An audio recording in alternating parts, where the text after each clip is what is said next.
Personne ne t'a jamais appris à te fabriquer une carapace contre les cauchemars qui habitent le silence fragile de tes draps. Toute la nuit, tu as rêvé de soldats défilant au rythme des fanfares, pour la joie des passants toujours prêts à la fête. À chaque nuit, sa parade, sa guerre en musique. Jeté sur les cris fantômes des exécutions. Au matin, tu t'es réveillé de la honte, pour aussitôt retourner à la honte. Tu as caressé ton chat, tu l'as emprisonné dans sa cage, et tu as traversé le soleil indifférent pour le conduire dans cette salle encore déserte, où tu attends les muscles engourdis comme si c'était toi la condamnée. Il hurle, ton chat, et tu n'en peux plus de l'entendre, suffoqué sous un désespoir si humble que tu ignores quel nom lui donner. Appel, supplication d'un être qui veut sauver sa vie.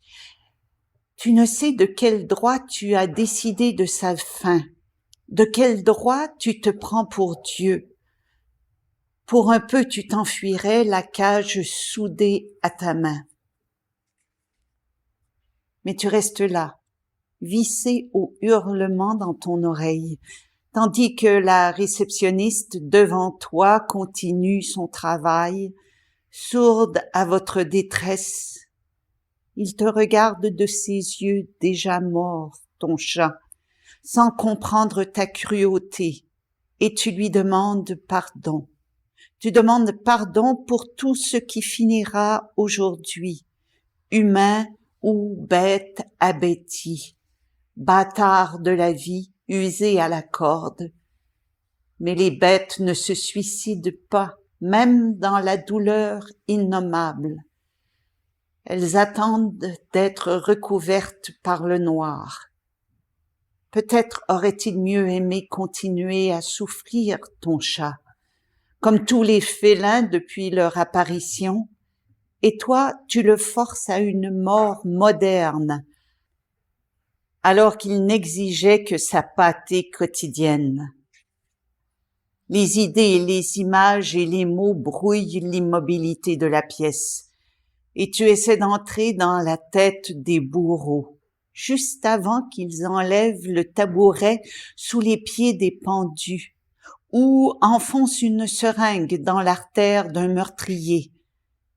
Mais il n'y a que toi ici, avec ces hurlements de plus en plus insupportables. Tu as choisi de déléguer la tâche à une femme, payée pour administrer ce qu'elle appelle le protocole. Elle te prie de la suivre et tu la suis, les yeux vides, et le chat soudain muet d'effroi. Tu entends à peine le mot sédatif. Tu ouvres la porte de la cage, tu colles la bête contre toi et tu laisses la femme lui planter une aiguille dans la peau en pensant à cet amour en train de s'achever, même minuscule, même si vieux qu'il ne peut plus espérer. Un amour est un amour, et tu pourrais encore l'épargner. Mais tu restes là, ton chat enveloppé dans ta voix, qui s'effrite sous des phrases chantantes, comme pour un enfant qu'on endort après le dernier lait du jour. Il ne hurle plus, ton chat.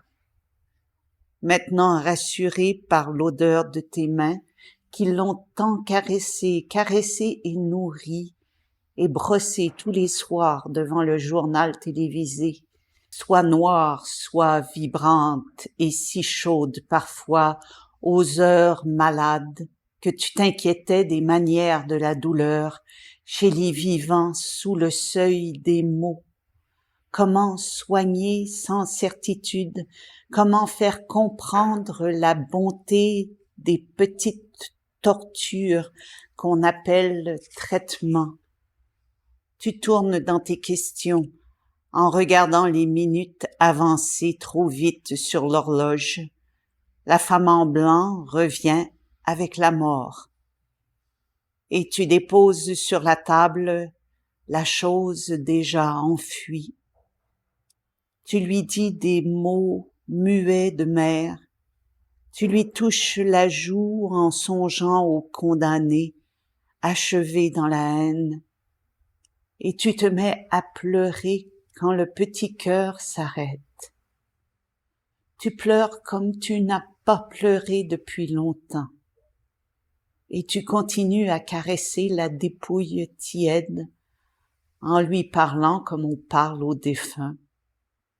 Mais il faut bien retourner à la vivacité de la lumière, la cage pendante au bout de ton bras et le cœur abandonné, le cœur soudain détaché de toi, comme dans une toile de Frida Kahlo. Et tu revois la scène dernière, alors que tu ranges le panier rond, les jouets et la brosse, avec l'impression de tuer ton chat une seconde fois.